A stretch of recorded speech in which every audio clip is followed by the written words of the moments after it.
Good afternoon and welcome into another edition of the Lion Country Kia Goon and Ironhead show. We are coming to you from Quaker Steak and Lube on Facebook Live, momentarily on Sports Radio 98.7 The Fox as well, and lots to get into on this Thursday afternoon. First, what an absolutely gorgeous, amazing day we have here in the Valley of Happiness, dear Goon. It is amazing. Spectacular out. I got a picture of the Spike Stadium today from General Manager Scott Walker, and they're laying sod on November 16th for the new stadium field.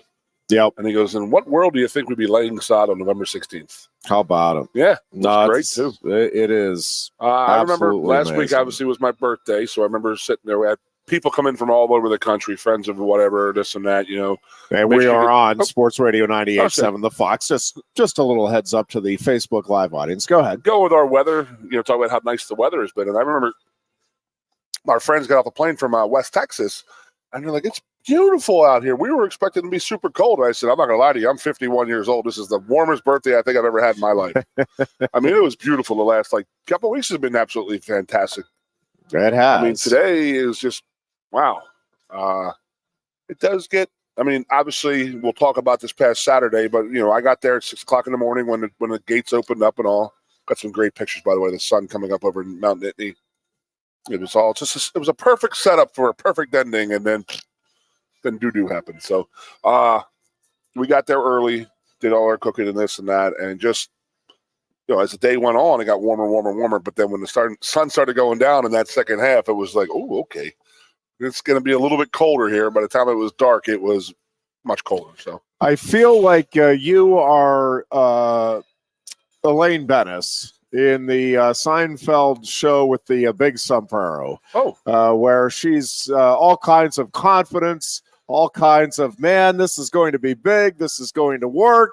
And then afterwards, Seinfeld, and now, no, not so much. Let them. So that's my question to you, Jeffrey. Yes, sir. Buyers. We talked about all year. I said, we were both very, very big on this team the last couple of years, and you did say all season, I will wait to hold my feeling on this team until after the Ohio State-Michigan games. And Jeff, how do you feel after the Ohio State and Michigan games with Penn State? Well, so there's a bunch of things that are in play here and a bunch of different components that I do want to touch on throughout the course of today's program. I will start with, yes, I really did think that this was the year Penn State would take that next step and go 11-1, if not 12-0, but really thought one way or another, didn't know whether it would be Ohio State or Michigan, but felt they'd find a way to win at least one of those games and be in position to be at least strongly contending for the Big Ten title game. Again, 11-1 wasn't going to guarantee you a Big Ten title game appearance, but 11-1, I think, was the realistic goal for fans. I think in the locker room, obviously, I suspect every year their goal is to go 12-0, but that felt attainable this season. It didn't feel like, okay, this is crazy talk, or my God, you're going to have everything go right, catch teams in the right spot where they have injuries. And truthfully, while there were concerns and issues that were there throughout the first half of the season, the fact is Penn State was consistently covered the spread, beat the teams they were supposed to beat handily. Again, some of the scores possibly were a little misleading. I mean, it did feel like Penn State caught some breaks in a couple of those games and just had some things snowball in their favor, but that's what happens with good teams. Sure. And I do think it is, I don't necessarily want to go down the rabbit hole that I led our buddy Booch down with, whether this is a disappointment or a failure, but it is not good. It is not where Penn State wants to be. A couple of things, though, because we keep looking for the measuring sticks, and I'm going to argue partially because I believe it, partially just because I think it's worth considering. We talk about, can Penn State turn the corner? Could we argue, and I'm not sure I completely believe this, but let me try it on for size. Could you argue that Penn State has actually, in fact, turned a corner, not the corner, but a corner, if the Nittany Lions finish out with wins against Rutgers and Michigan State? And I think they will. I go back and forth on what I think we're going to see this Saturday against Rutgers. I mean, I think we'll see a win. I'm going back and forth in my mind about what type of a win this is going to be. I think at the end of the day, Penn State finds a way, one way or another, to win the game. And I think the Nittany Lions close out with a win against Michigan State and get into a good New Year's Six bowl game, potentially against a great opponent. I mean, if Penn State does face Alabama, and there's a few different projections now that is what they have, take it with a grain of salt. We'll see how it plays out. But yeah, Penn State, Alabama would get the fan base fired up, and a win there, I think, counts as a signature win for James Franklin and this program.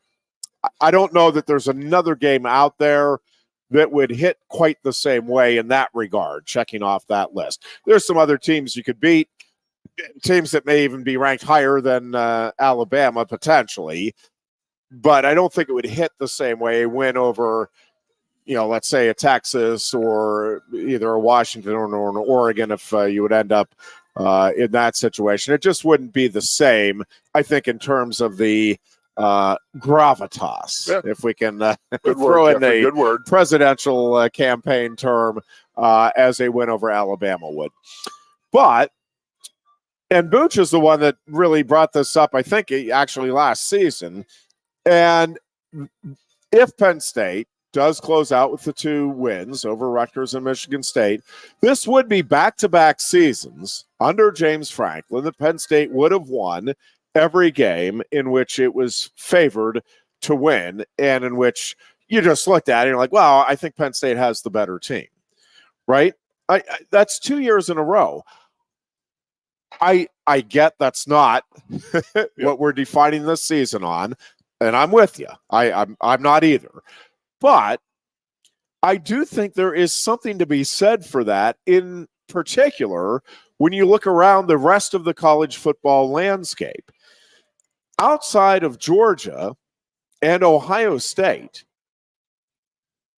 and, Michigan I throw in just because the TCU game and the way that played out last year, that was unexpected. So Michigan does have a loss that you didn't see coming, certainly in the way it did, for sure, last season. But outside of Georgia and Ohio State, and I haven't gone through, I'm sure there are some other teams that are winning the games they're supposed to, but it might be like North Carolina might be winning. Well, it's not because of the Virginia, but I mean, there may be a team that's winning the games it's supposed to. Like if you look at the favored underdog, but they're 7-5 teams. It's like, well, yeah, you're winning 7 games against teams you're favored. I mean, Penn State is winning against good teams consistently over the last 2 years, and I would argue over the last 2 seasons, Michigan and Ohio State are among the top 5 teams, among the best 5 teams each season in the country. Well, I get it, and I'm with you. And Saturday's game is frustrating for so many reasons, and we'll get into that.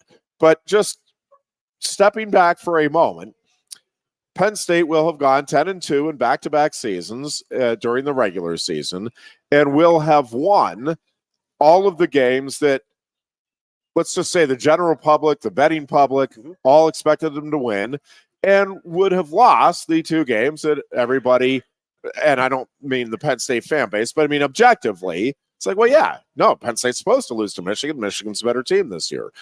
That's what the line said. That's what the rankings say. That's what a lot of the objective analysts were calling for. Same thing with Ohio State, especially in Columbus. So from that perspective, because Penn State consistently, as Booch accurately and I think properly pointed out, Penn State was consistently losing at least a game a year where you're like, oh my gosh, what happened? Yep. Why would Penn State? How did Penn State lose that game? There has been none of that the last 2 seasons. That. Yes, going into yes, you still got to finish off. I'm petrified of here against Rutgers and Michigan State. And listen, Rutgers has a really good defense, and Penn State now does not have a true offensive coordinator going into this game. So, and we'll touch on that obviously as the show progresses. Mm-hmm. But is there something to be said, or are we taking nothing away from, hey, Penn State is at least taking care of business every time out against the teams it's supposed to take care of business against? Because that is not something that they had been doing. No, there's usually that one slip up every year they've had under James's career. Yep. We have not had that in the last 2 years. I got you. And that's back-to-back seasons. Yeah, I got you. I mean, but you said it from the start. I mean, is it the way everybody talked and the recruiting classes and then talking about next year is the time we got to go through that gate and get into that college football playoff. And I think that everybody was in sync with that. Yep. No, let's not kid ourselves. We lost to 2 of the top 3 teams in the country. I think that is the case. People are not forgetting or are forgetting. So the people who are frustrated and upset, I get it. I understand. But there's also people who are rational, and I'm like in between of all of them right now because I am, and in the best word I could describe this is frustrating. Yeah, and because you want it to go so good, and for these guys, and this was the season. We had the passing game, we had the running game, we had the offensive line, we had the tight end. Wide receiver is always going to be slow, but we had a really good defense and a lot of guys returning. So this was the season we really geared ourselves towards making that college football playoff, and then to have the same effort. And not effort, I'll never knock the guy's effort. The same, ending for both years in the same way in all 4 games it's very, very frustrating. Yeah, it felt what is especially frustrating to me with the Michigan game is it does feel maybe even more so than the Ohio State game that Penn State did not, and the coaching staff did not put this team in the best position to win the game. Now, I'll be the first to tell you that I don't know that Penn State wins that game, period. I do think Michigan is legit big-time good, and I think Michigan may win the national title. Now, I thought that last year. That did not turn out so good, and who knows? Well, maybe I'm eating my words again. I'll play the same routine and say, well, I'm going to hold my judgment on Michigan until I see how they do in a bowl game. Yep, that is the bugaboo for Michigan for decade upon decade upon decade. So, Bush and I talked about it the other day, and that is what got me is I was very all in on this team all season. You know that. Yep. Going into Ohio State, I did have that feeling we were going to go out there and upset them. Yep. But in the back of my head, I'm sitting there saying, you know what? Who has ever played well at Ohio State for a Penn State team? Yeah. We only ever have 2 wins out there. One was because of defensive Mark Rubin causing that fumble with Terrell Pryor. Yeah. But if you remember who won that game, that was Pat Devlin coming in the fourth quarter, handing the ball off and scoring a touchdown when Darryl Clark went out with a concussion. And then the next time we went out there in 2011, which was when they were under sanctions, we were under sanctions. So was that really even an Ohio State game? But McGloin played well and lit them up, and we took that win. So. Yeah. But none of our quarterbacks in the history of since I played, nobody has played well out there. So I always had that fear of, okay, we're at Ohio State. It is a brutally tough place to play. And I don't know what it is about it. This makes it brutal. But then sitting there saying, okay, well, we got Michigan at home now. And I had that feeling like, okay, we got these guys right where we want them. Ohio State was surging, this and that. They played a very good game against us. Michigan was going through all that crap with Harbaugh being suspended, not suspended. And I said, these guys are just ripe for the picking. And then some of the calls that were made throughout the game, I know we're going to get into them, but Chris and I did talk about it the other day, and And that is if you went into that game and you're a Steelers fan, so Mike Tomlin does it a lot. First touchdown, we're going to go for 2. Right? You know what I'm talking about? You know how Tomlin says he likes that. He likes going for 2 on their first touchdown. But we need to be able to read the room and read the program and read the time on the clock. And that was, why did we go for it? If you want to say we're going to go for 2 in the first touchdown, that's great. But not with 29 seconds to go in the first half. Well, and not when it's lose the momentum there. Yes. And that's so. To me, all of this stuff is risk reward, right? Is the risk worth the potential reward? And to me, it's not even close in this case. The touchdown gets you momentum going into the locker room. Big time. The extra point, I just don't like it. It feels there, even if that, and maybe you're right. I hadn't even thought about that. Maybe that was the plan. Like, let's just keep. No matter what, we're going to go for 2 in that first time. We're going to be aggressive, and I called for aggressiveness last week. Sure. And maybe I needed to be more clear. Well, you also had 6 plays from inside the 3-yard line, and that was a field goal. So I want to. Yeah, I do want to pick up on that. And Timothy has a question. We will get to that because the honest answer is I don't know. I can see that going either way, and we'll get to your question here in just a bit. Yep. But yes, the reward there is you make the 2 points. I don't know that really gets you much more momentum. No, people are feeling good because you got the touchdown. I don't know how much better you're feeling because you're down 14-11 versus 14-10. And I don't know. I guess, Franklin said that their analytics said to do that. I think they need to revisit their analytics if that's true. I really do, because that feels like you're chasing points way too early. Don't do it. Because if you to chase. Yeah, and if you make the extra point there, right, then a touchdown gets you a field goal up. And I just think the math there is not great from Penn State's perspective. And yeah, I get that you feel like points are going to be tough to come by. But you can't be going into the locker room after you've just scored thinking that might be the last touchdown we score. I mean, it may be, right? I mean, I get it. But that can't be the mentality that you have, in my opinion. So I hated that decision. Hated that decision. And I said, a couple of people were around us, I'm like, even if they make this, I think this is absolutely the wrong decision. And for exactly that, again, the risk reward thing. I don't know how much it really helps you, even if you make it. And on the other side, it feels like you're just pulling away the momentum that you just gained if you don't make it. You're giving that Michigan defense a little swagger. Who got the ball first in the second half? I don't remember. Penn State. We did. Yeah. So we would have had momentum and gotten the ball back. Yeah, correct. Which is another factor that played into it. Yeah, Penn State had its turnover on that opening drive of the quarter. They're actually coming down. Who could forget that? And by the way, I mean, I think there's so many things you can go back and pick a game apart, but some of it is in fact just dumb luck. Abdul Carter's, I mean, he crushed Corum on that fumble. And sometimes the ball bounces your way, sometimes it doesn't. I mean, that is a potentially game-changing play. With the way the offense was, it may not be, but potentially game-changing play. Doesn't bounce Penn State's way. They never get a turnover. But that was a great opportunity, and they went out and created it.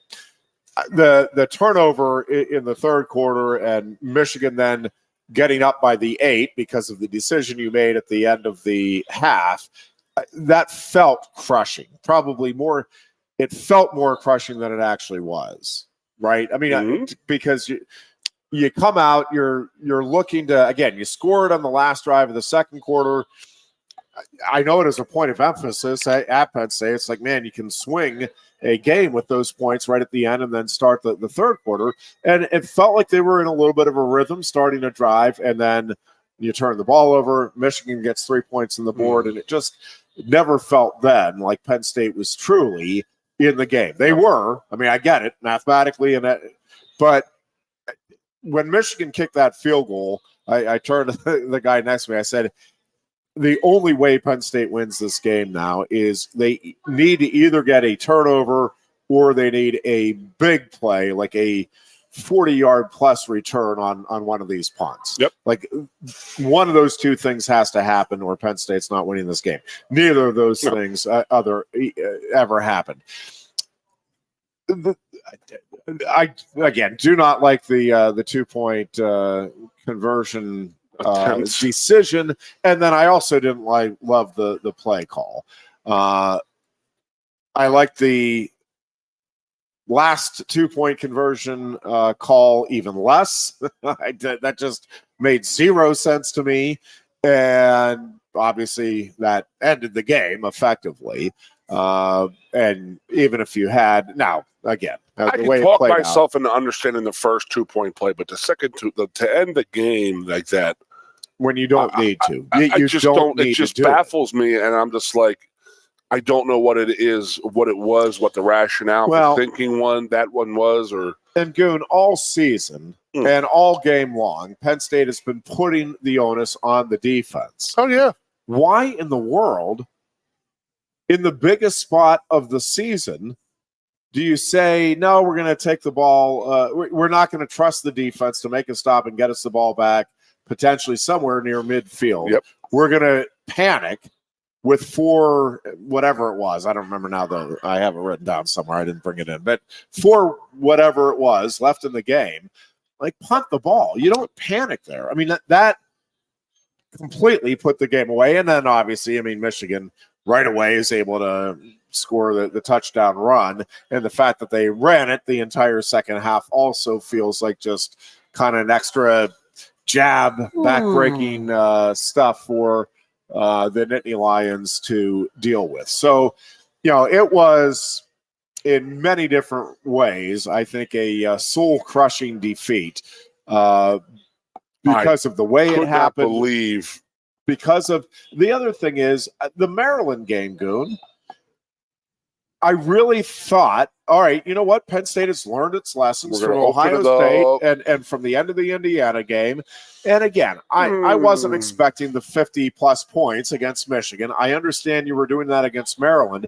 It's not it was the mentality that it felt like Penn State had there where we're going to put the pressure on the defense. Did you ever at any point in that game Saturday feel like, oh boy, Michigan's defense is on its heels? Because I didn't. I mean, not for a couple of plays did I think, oh man, Penn State is really setting up this Michigan defense. Yeah. Like it never felt like that. Yeah, I mean, again, I feel like I'm repeating myself here. I hope the fans are all right, but I mean, we didn't get to talk about it. So me and Boots were talking about it. Like, put Bo out there. Let's get a series out there to change it up. The monotony of the whole freaking thing was just like, hey, rinse, repeat, rinse, repeat, rinse, repeat, rinse, repeat. We saw it, and we saw it in Maryland. It was great. Success against Maryland. Yeah, and you're like, wow, what's going on? Why would we not and you even saw try? them by their own admission. They're like, oh yeah, we left that in the playbook against Ohio State. Well, how do you not learn from? All right, that didn't work against Ohio State. Hey, it worked against Maryland. Look at how well it worked. How do you not? And in particular. Yes, the 5 plays inside the 5-yard line, and you have a quarterback who is very mobile, gives the defense something else to think about, and can throw the ball. It's not that Perbola is in there, and all right, all we got to do is stop the run. That's not the case. And if Michigan thinks that's the case, great. Plays all the more to your advantage. But why does Penn State not put that in there? Like, how is Bo Perbola not part of your goal line or even the 2-point conversion packages? I'm not a huge fan of the swinging gate, but I'm less of a fan when you don't have the running quarterback. There was some open space there. It totally was. And you could see Drew Aller looking at it. It's like, oh, I don't think I can. Like, you could almost feel him. if that's Perbola, he's going and he's getting there. He's going to, or you have great confidence. You don't know. I mean, I'll back off of that. Okay, but well, just boy, do I like your chances, buddy, just a heck of a lot more. Just the swinging gate alone, the center there was one guy on him. Just have the. I mean, I think it was Warren who snapped the ball. Perbola there, so right? Just pick a side, whatever side the defensive wants to go. You drive him that way, and then have the running back make that, or your running quarterback take a cut off him. I mean, again, it's a lot easier for me and you to sit here and do that. You know how that is. But I mean, we're saying this this isn't second guessing. Yeah. This is, we're saying it in the press box. It's like, why are they not putting Perbola in here? Does this not feel like his spot? And that part, so to me, Goon, and I know James Franklin has been roundly criticized for big game decisions over the years. What I was hoping and what I had convinced myself of going into the Michigan game is, lessons learned. They're going to figure this out. Let's just play for broke. The exact opposite. Yep. Now, I don't know how much of that obviously was Yurcich and he dialed back what they worked on all week. I mean, that certainly sounds like at least what James Franklin is suggesting was the case. But again, if you're the head coach, you're down on the goal line, the first couple of plays don't work, and you have a first and goal, do you not lean over and say, hey, get Perbola in there? Oh, good. We're going to run a couple of plays here with Bo. That had to be Franklin's decision to go for it on the fourth and whatever with 4+ remaining in the game on your side of the field. Like that, those are just dumb decisions. I mean, and James Franklin is getting all kinds of criticism nationally. And listen, a lot of times I'm the guy that'll come on here and say, well, yeah, but if the play worked, right, we'd be praising him. That was just dumb. You are eliminating any chance of your team winning the game. Don't do that. That's stupid. So of all of the big games and all of the, did he ever answer why he did that in the fourth? The things he said he felt that they needed points. They needed to keep the drive going. Listen. Again, you've got to give your team a chance. Yeah, and I feel. This is just my personal opinion. And by the way, I want to be clear. I am not calling for the firing of James Franklin. I still think that Penn State is in good position, and we'll get into next year in a bit. But this is as disappointed as I've been in James Franklin and the coaching staff, because it felt like they turned away all of the lessons that it felt like they learned and certainly should have learned in the big games over the years. It felt from late in that second quarter with the decision to go for 2 there, it felt like Penn State was in panic mode from that point on. And I don't think they needed to be. Now, again, there's a bunch of other things. While I understand and share the fans' frustration, and I think it was a horribly coached game, the nonsense that happened at the end of the game with fans yelling and swearing at James Franklin and that stuff, the fans that were doing that, you ought to be embarrassed. And if you're not, God, I don't even know what to do to help you, because that is that's just ugly, and it really does not have any place in athletics, period, and certainly not in college. Do you think it was at James or the players or all? I think it was at James. So do I. And agree. It was clearly interpreted that way by the players who rallied to defend James. And again, I understand the frustration. It's frustration. That's all it is. But you can't be yelling and swearing, and you sure as heck can't be throwing stuff. And I hope they find the people that were throwing the items on the field, and they need to be permanently not permitted at Beaver Stadium. They've already been banned. The reason they're coming up is undoubtedly they've already been banned from the link. So I knew that. I got it before you, though, Bubba. You did. Something came on the Big Ten Network before they went to commercial there about the Michigan thing, and I tried to look it up real quick. So it'll come back and I'll read it. That Michigan and Big Ten have come to an agreement. Yeah, I don't know what it said because it clicked off. So obviously not that important because it's not on any other channel. So it's probably been flashing there for the last hour, and I haven't even noticed it. So. Yes, so the booing and the upsetness, I get it because we were all there. I mean, I'm not thrilled with it, but that's part of athletics. No. Yelling personally at the coach, swearing, and from what I've stuff heard, on the field, a lot of people were upset with Aller and screaming at him too, and that's where I'm drawing the line. Like, hey, James is a big boy; he gets paid a lot of money to do this job, and if you're frustrated with him, boo him all you want, but yelling and screaming and cursing. And by the way, I'm 51, so I can't read that now, by the way. I got my first pair of readers on Tuesday. There you go. Or Monday, excuse me. I feel like a nerd now. I got mine back in the spring. Yeah? There you go. So anybody who did throw stuff on the field, remember, we're still a college university. We're not NFL. I mean, as much as you think, you can do this because the players get paid now and stuff like that, it still isn't, right? Well, there's still 18 to 22-year-old kids. And that's what bothers me, Goon, is that feels like now you are right. Penn State likes to consider itself, and I consider itself special, unique. We went through all of it, why the players stayed in the wake of the scandal and all of that. That nonsense that happened at the end of the game Saturday detracts from that and makes it feel like, nope, Penn State is another one of those places that only cares about winning. Doesn't matter that these kids are graduating. Doesn't matter that they're going on and doing great things in society. Doesn't matter that Penn State is winning a whole heck of a lot more than it's losing. If you're not winning national titles, you're bums, and anything goes from the fan base. That is an ugly, sad look for the university and for the fan base. Yes, very. It does not look good. Look. You have recruits out there, so I'm just reading the Michigan thing. They have agreed, both sides have agreed, the litigation is over. They will accept the 3-game suspension. So they're not going to try and fight the suspension. So they've accepted that Jimmy. Well, I mean, yeah, exactly. So I do want to see the harm that suspension caused the Wolverines. My hate for the University of Michigan and their fans.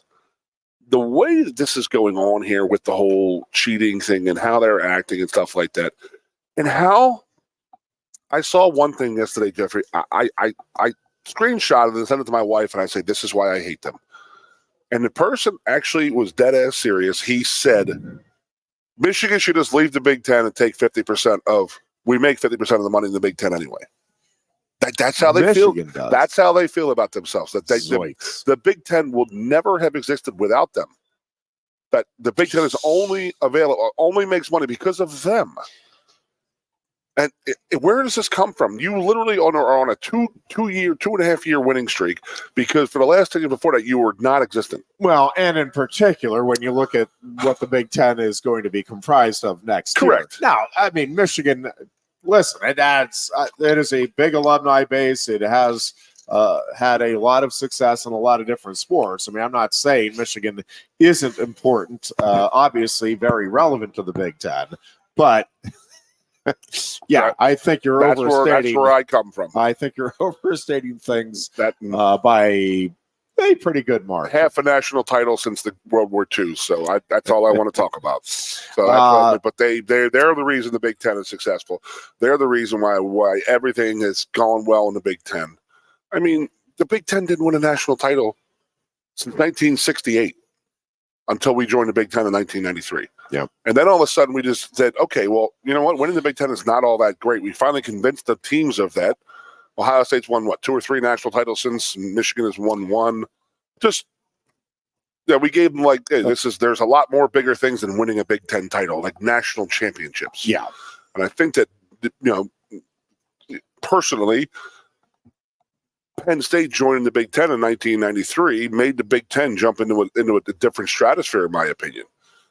We learned from them, they learned from us, and look where we're at right now. We still hate Michigan, still hate Ohio State. A few other things that we'll get into from the Michigan game, and then we'll get to Tim's question regarding whether Penn State comes out flat against Rutgers. I think that is a very intriguing question, and Scared me.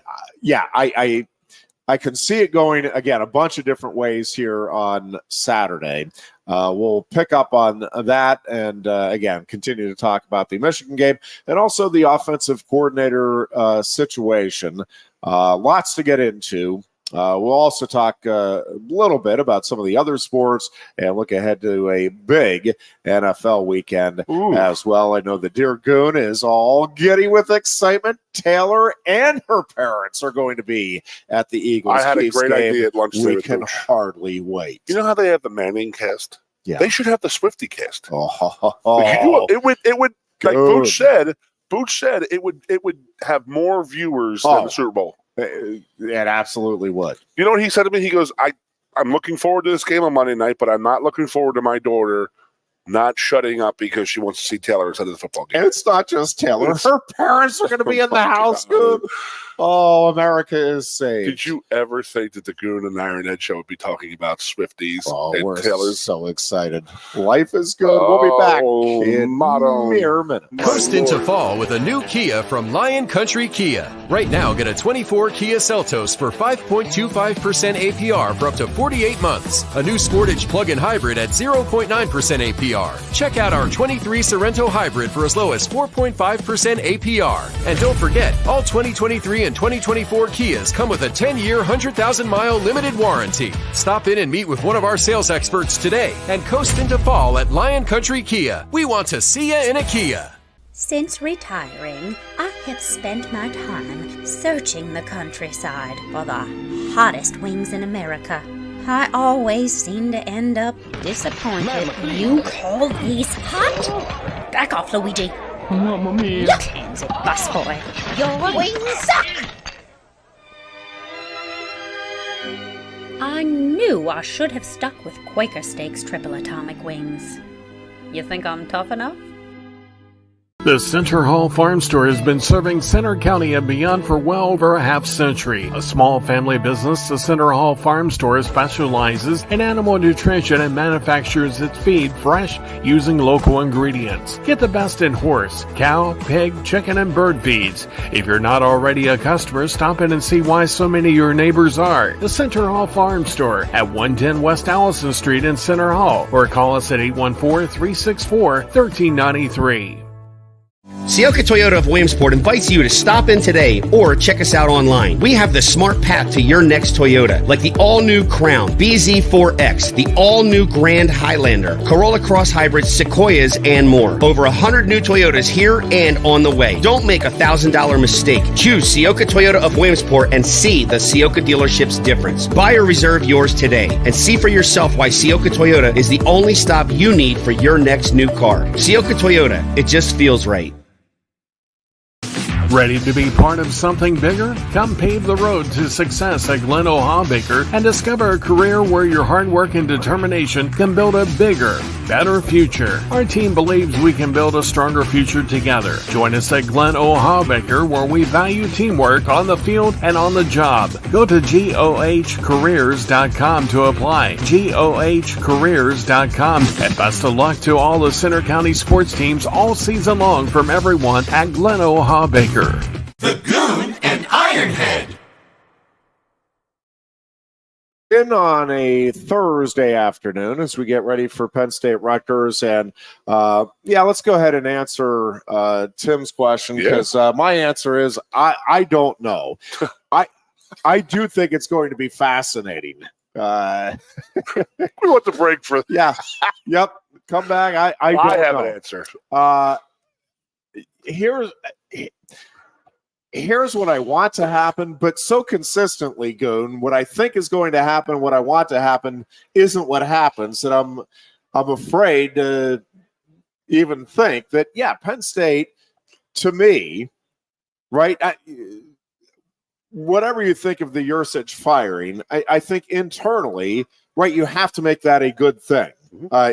Moving forward. I mean, no matter fresh blood, anytime a coaching change is made in any organization, I mean, again, you have a choice. It's either, okay, well, we're going to use this as a fresh start, or we're going to wallow in the misery of losing somebody we liked. And if you do that, you're going to ruin your opportunity to have a season or career or whatever that you want. So, listen, I think Penn State is going to come out. And listen, Penn State has not really come out on fire in any game this season, right? I mean, Maryland scored, but it wasn't like they haven't come out just from the get-go and been just, wow, look out, they're ruling today.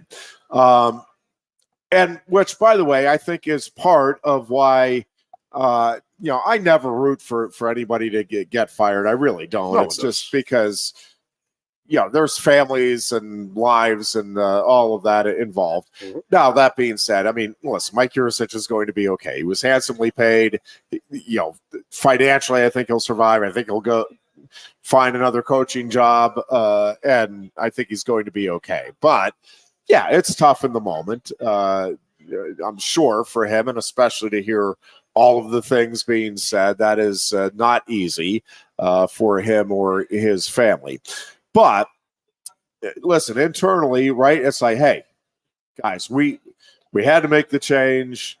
We've got to go out. Let's have fun. These last couple of games, let's go out and just play football, right? Like that has to be the message now. Yep, the goals, the dreams of this season, they're gone. They are. That Big Ten championship not in play. Playoffs not a possibility. But you get to go out and play college football one more time in Beaver Stadium. Pretty cool opportunity to be at an NFL stadium for your final game of the regular season and to create some special on national TV, memories there. Right. Family on a Thanksgiving weekend where, I mean, I think that's a neat opportunity for these kids to rally around. And if you take care of business in those two games, again, you just might have an opportunity to play the program that I think over the last decade plus has clearly been the standard bearer. Now, in the moment, it's probably Georgia, but over the last decade plus, right? I mean, Nick Saban, arguably greatest coach in college football history, certainly is going to go down as one of the greatest on the very short list. It's the best coach of this generation. Of best, yeah. And so that opportunity may be there. I don't know that that's necessarily what you're playing for. I think you're playing for each other, an opportunity to go out. And again, it's football. Man, go out and have fun with it. Enjoy the experience and the opportunity. So part of me thinks, listen, this is going to be senior day. That's where I'm at. Go out and send the seniors off in a big way. And let's get back to, listen, the two strengths, one of the frustrations for me with this team is it does not feel like they have consistently played to their strengths. And what I think the strengths are, I think there's three of them. And in order, I think it's the tight ends, the play and the consistent good play you get from those tight ends, the running backs, and the arm strength of Drew Allen, right? I don't think Penn State has consistently played to any of those strengths. The running game, probably of the three, I think Penn State has most consistently done that, but I don't think they've given their backs the best opportunities to go out and do what they can do best. I thought we ran the ball well. I thought we ran the ball well this past Saturday. I truly, truly do. I mean, that's a very, very good Michigan team that we ran the ball on. We did. We didn't in some key spots when we needed to. Correct. But yes, I would agree with you. Overall, dare I say, when they knew it was a run, and we didn't, when we needed those yards. Okay, so Saturday, here it is, and that is, I got family and friends who have kids here, and I'm like, hey, are they staying for the game? And to it is, one of the kids stopped by the house today to grab something for his mom from me for her. And I said, are you guys staying? What are you doing? He goes, nah, we're all leaving. And I said, what do you mean you're all leaving? He goes, we were going to stay, but we're PO'd. And that is my biggest fear. And that is senior day. And in my head, Jeff, I'm sitting there and I'm saying, there's nothing worse than running out into a stadium, running out of the tunnel when there's seats for 30,000 students or 25,000 students, and there's going to be 5 there. So, like, in my head, I'm like, let's move the ceremony down to the other end where, where it's going to be sold out, where our fans are going to be type of thing. Because I am worried for our seniors because it's not the right thing to do from our student section, but you can't blame them. They are out of school. So everybody who doesn't know, there is no school Thanksgiving week anymore. There used to be when we were all here, but it's no longer. So as of tomorrow at 4 o'clock or whatever, the university is closed for the whole week. So they have their little fall break. So not many kids are staying from what I'm gathering. I hope that they all would stay, but they're not going to. And that is my fear, that these kids are going to come out for their senior day. It's a noon game anyway. We always play well on our senior day because our fans have always been great in honoring these guys. And I just think that the frustration of the last few 4 weeks is really, really, it's strong. There's a lot of frustration amongst these students, and I'm worried about these kids coming out. The noon game, they don't show up anyway, so now we're going to ask them to show up at 11:30 to honor the seniors that are coming out, and I don't think it's going to happen. It's going to be a slow game coming from the guys, so the guys need to realize this, and James needs to tell these guys that, and that is, hey, you know what? If they're not with us, they're against us. We're rallying. It's just about us. We're going to rally for our seniors and send these guys out on the right path. And I think that's what has to happen. Yes, because I know that the students will not be there on Saturday, and it's going to stink for those seniors that came out here and gave it their all for 4 or 5 years. And I think if you're Ty Howell and J1 Sider, I think part of what you're doing this week is going to Drew Aller, going to the running backs, going to the offensive line, going to the receivers, going to the tight ends. What do you guys want to do? What would be fun for you guys? What do you feel confident in? What we do? We can throw some new wrinkles in. Again, you're not going to change the entire offense. I understand that. But what about first play of the game, play action? Go. Send Keandre Lambert-Smith down one side, Dante Cephas down the other, both tight ends down the slots, and Drew, pick one of the four, fire it, and let's just see what happens. Yep. Worst case scenario, all right, 2nd and 10, and you go to work. So you don't think we're going to change our offense this much, but just the person calling it, the two guys calling it, at Tuesday's practice will have changed the whole dynamic of that offense. It's going to change it up a little bit because it's like, okay, you know what? We got to rally. For your sitch, okay, he's gone now. So we got to rally for these guys. We want to make these guys, they're playing for their coaching positions. It's sort of, that's how the player mindset might work with these guys. And that is that they're playing for Sider and Ty's jobs type of thing. Because this is if they do well these last 2 games, do they get moved up into that position? That's a tryout for them. So why would they not go out there and try some crazy stuff? And, they know what Drew can do. Ty's a tight ends coach. He's going to sit there and say, hey, our tight ends have been open this year. Let's try to really exploit this. Or, you know what, let's go double running back and see what we can do, And it might be a different offense. I doubt it will be, but it might be some different. There will be some different calls going on out there. There will be some different dynamics. Again, I don't think there needs to be drastic changes to the offense. I will say the one thing that was driving me, one of the things that was driving me crazy Saturday was let's keep everybody in and we'll send 2 receivers out and then let Drew Aller. What are you doing? And the problem here is the separation for the receivers. Yes, so you're going to send 2 out there. And only 2. Yeah. It's like you are not giving yourself, by any stretch, your best opportunity for success. I did get a little scared late in that game on Saturday that he was seeing ghosts. Drew was, yeah. Yeah. He was, and he wasn't hit that much. No. To start having those little, it's a football term in the locker room and this and that. And that is the quarterback, once they start getting hit a little bit, they start hearing and seeing things. You could actually say that Hackenberg had that a little bit late in his career because he was getting hit so much. Yeah, Hackenberg was taking a beating, though. Aller really didn't get hit that much, but he seemed like... And it felt like he was rushing, and it felt like he did it against Ohio State, too. He's rushing the ball when he doesn't need to and isn't stepping up and following through and all of the things. And listen, he's a first-year starter. I mean, I'm not sitting here telling you that, all right, throw Aller out. Let's get not at all. Not at all. But I will say I think it's a legitimate concern at this point that in the big games, we talk about James Franklin and he just doesn't coach well in big games. I mean, that's the narrative. And I think it's a fair narrative, certainly coming out of Saturday's game. I really do. Now, again, the final chapter hasn't been written, and I think that narrative still can change. But it does feel like you're starting to run out of time now to change it. I mean, these next couple of years are critical now. We talked all year that none of us think James Franklin is under any pressure, and I still don't in terms of he shouldn't his be under job. pressure. No, but people out there who are saying that are insane.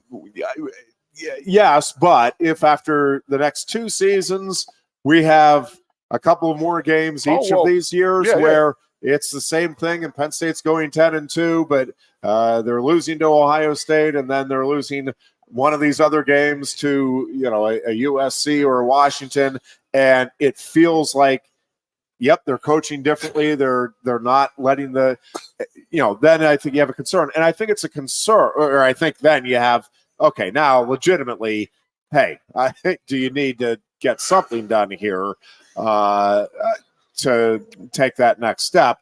Although, again, I'll just caution, I'll continue to caution even in those scenarios. 10-2 consistently and getting to the playoffs, if that's what Penn State does, and losing in the first round, I get that you're not satisfied with it. I won't be satisfied with it. But I'm telling you, there's a lot worse places you can be. Like, it's not Georgia, it's not Ohio State, it's not Michigan, and that's the teams you're comparing yourself to, and that's where you want to be. I get it.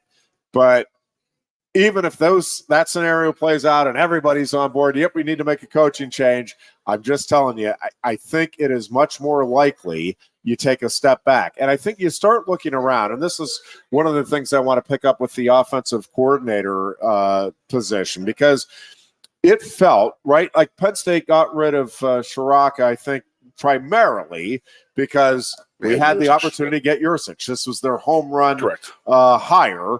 And it felt like it. I mean, everybody, James Franklin was certainly believing that was the case. And I think the overwhelming majority of the fan base, I know I felt like, all right, man, awesome.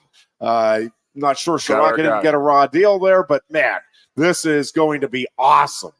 And truthfully, it hasn't been that the Penn State offense has been awful. Penn State's offense has been pretty good most of the time. Over the last couple of seasons. Sean Clifford had a good senior season. Drew Aller's numbers at the end of the year are going to look pretty darn good for a first-year starter at quarterback. But in the big games, this offense did not do anything that would get you excited.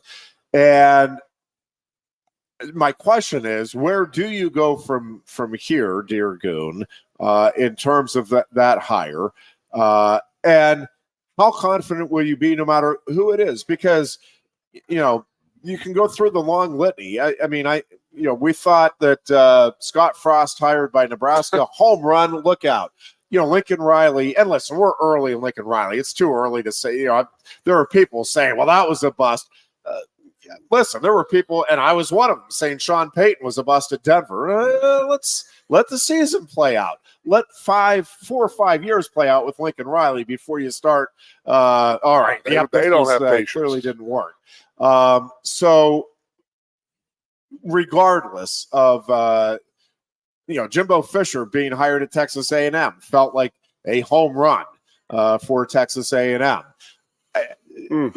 Again, even in spots where you think it is, boy, this is clearly going to work, this is a great fit, it doesn't more often than not. Now, Kirby Smart has worked out great at Georgia.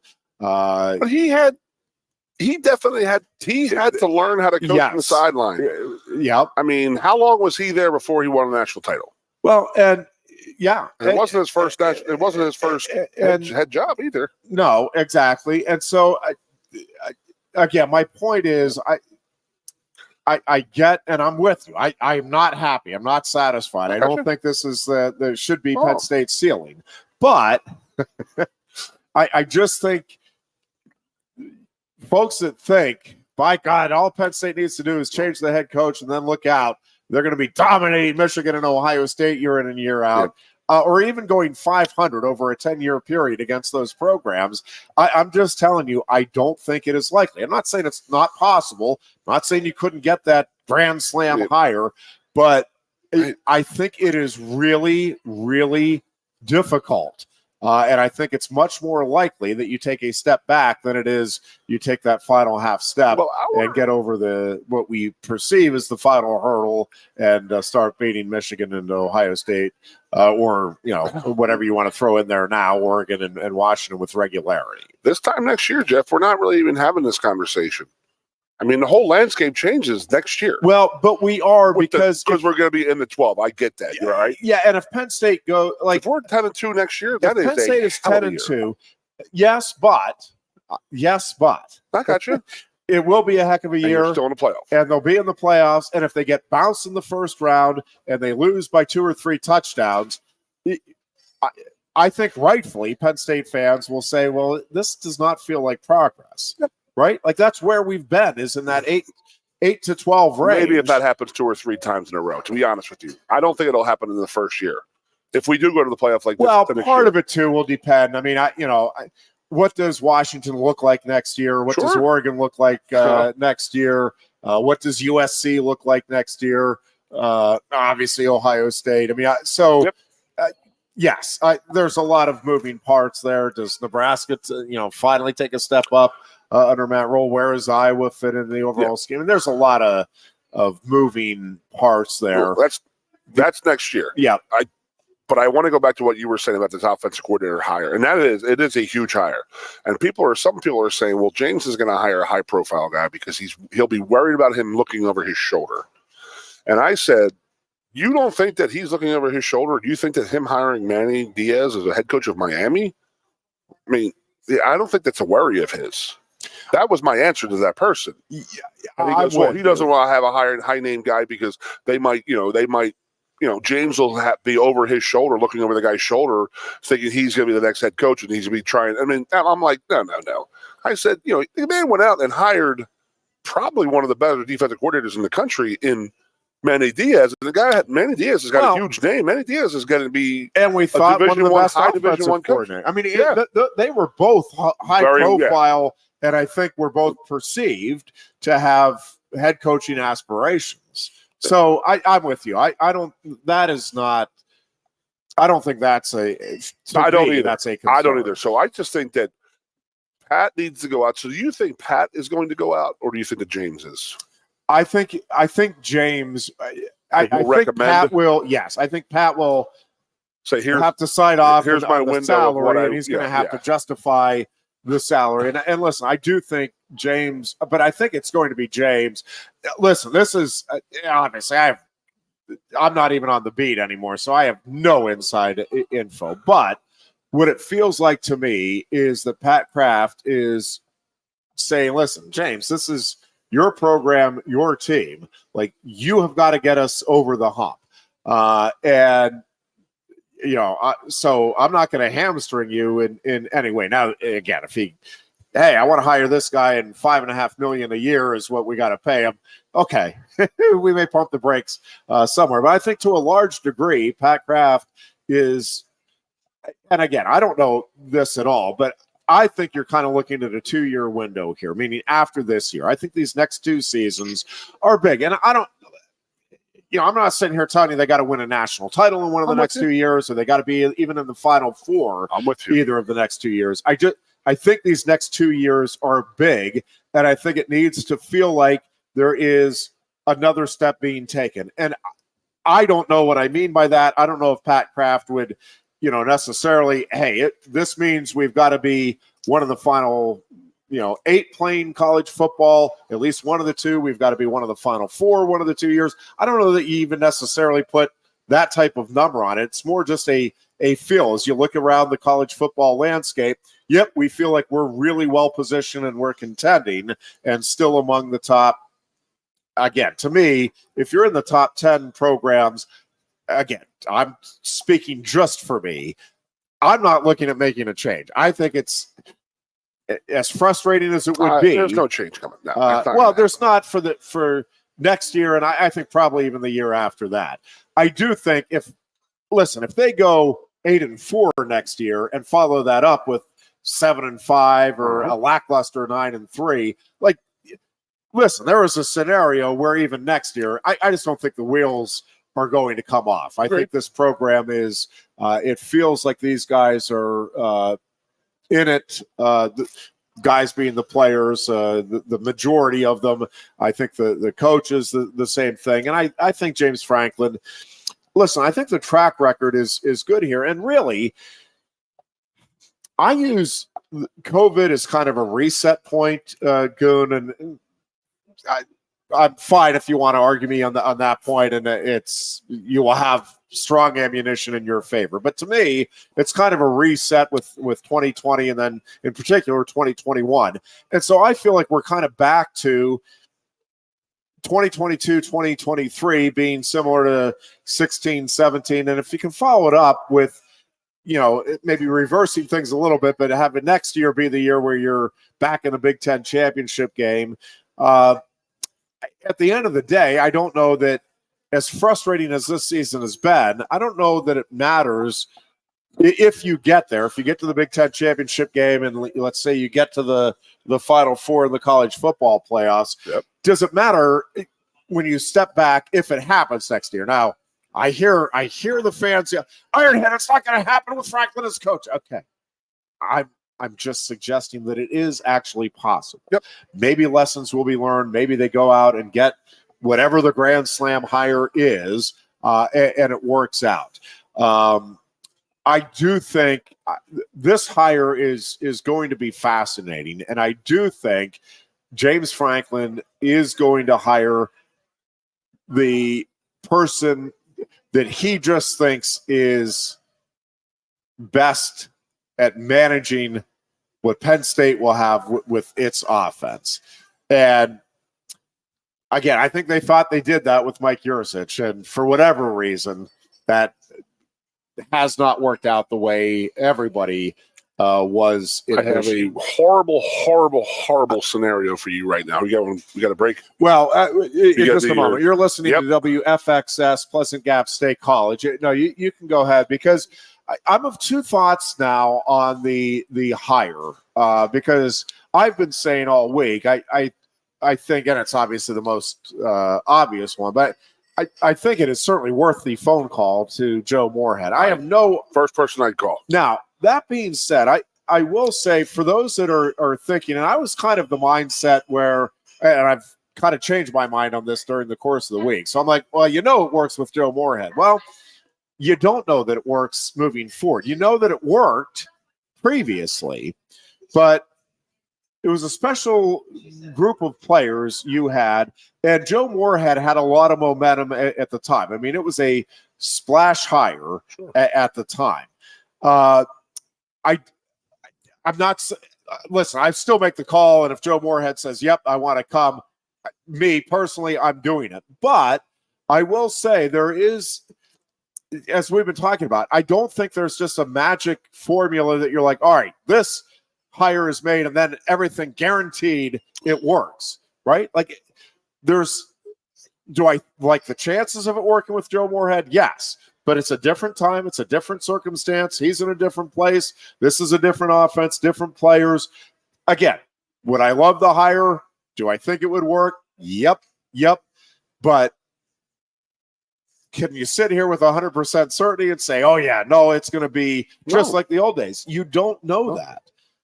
And so I'm of two mindsets where, on one hand, listen, Penn State is at a point where you've got to get somebody proven who has a track record of success and that can get the job done. And that's why I don't think Sider or Hal, while the players may love them and this may work the next few weeks, I just don't think with where this program is right now that is the move that that you make. I think you got to go out and hire somebody that has a proven track record of success at the highest level. I got you. Now, what if I give you this nightmare scenario right now, and that is we go out Saturday and we come up lame and lose to Rutgers. Yeah, because that's an honest to God. I mean, you're going to hear my prediction at the end, and it's going to be something very, very scary. Well, that and I am petrified of this game. So to Timothy's point from earlier, petrified of this game. He asked, "Do you think we'll come out flat against Rutgers?" And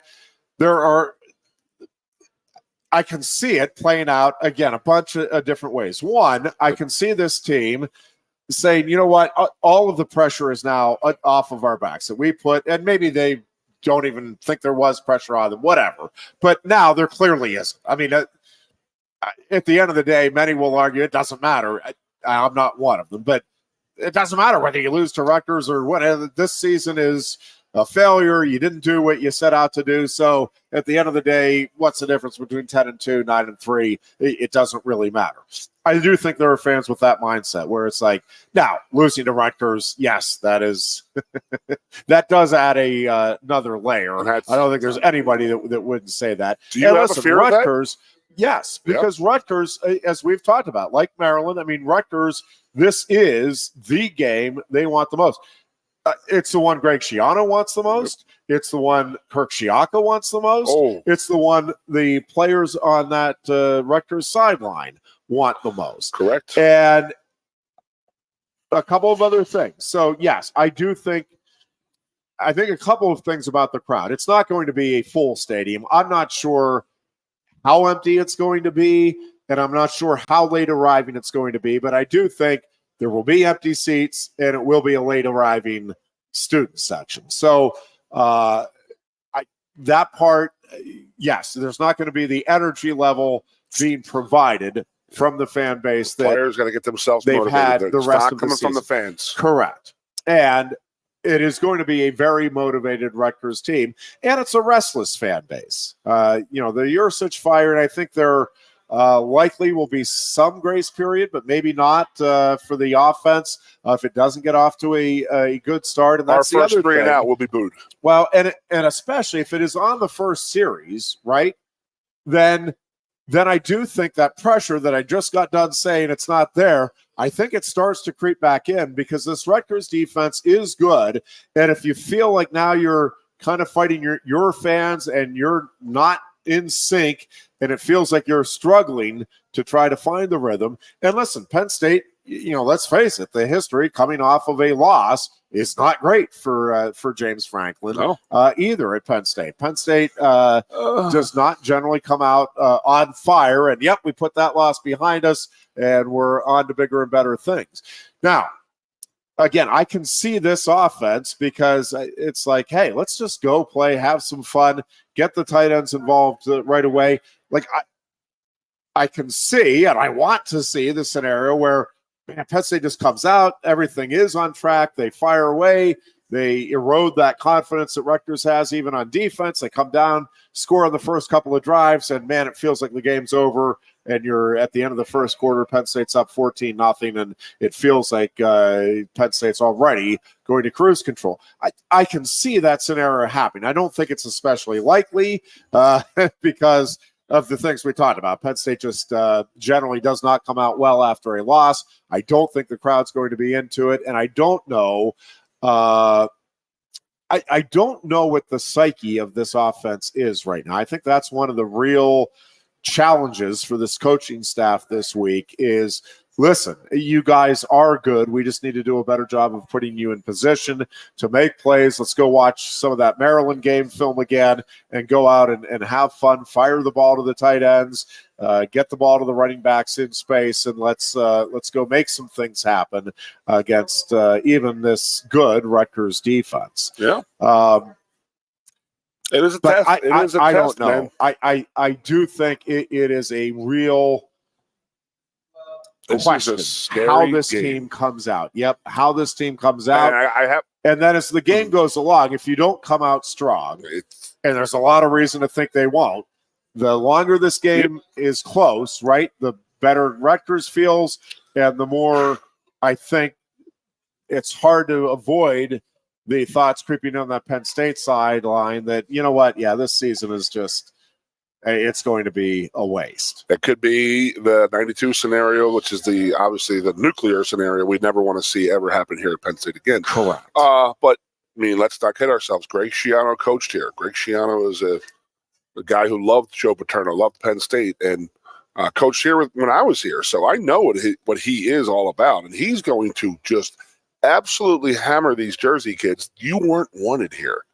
You weren't wanted. You don't think that Greg Schiano is going to try to treat Saturday as a dress rehearsal?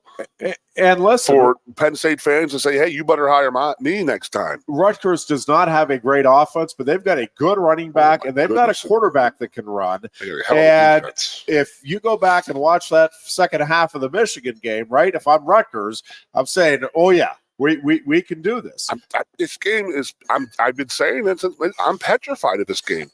Because if our guys don't come out like with their mouthpiece on and their chin strap buckled, Rutgers will just lay an absolute uppercut because they're coming in throwing haymakers. Yeah. Absolutely. What do they have to lose? What do they have? They're going for their bowl. They're going for a bowl win. Right, and they want to prove that they're the more physical team. They could put a nail on a Penn State coffin. Absolutely, they will try to do it. All right, we'll take a break here. How about that? Yeah, you got 3 minutes to contemplate all that, Ironhead. We will be right back with more of the Lion Country Kia Goon and Ironhead show. We are at Quaker Steak and Lube, a great place to be if you are looking to watch some of weekend. Coast into fall with a new Kia from Lion Country Kia. Right now, get a 24 Kia Seltos for 5.25% APR for up to 48 months. A new Sportage plug-in hybrid at 0.9% APR. Check out our 23 Sorrento hybrid for as low as 4.5% APR. And don't forget, all 2023 and 2024 Kias come with a 10-year, 100,000-mile limited warranty. Stop in and meet with one of our sales experts today and coast into fall at Lion Country Kia. We want to see you in a Kia. Since retiring, I have spent my time searching the countryside for the hottest wings in America. I always seem to end up disappointed. You call these hot? Back off, Luigi. Mamma mia. Your hands it, busboy. Your wings suck.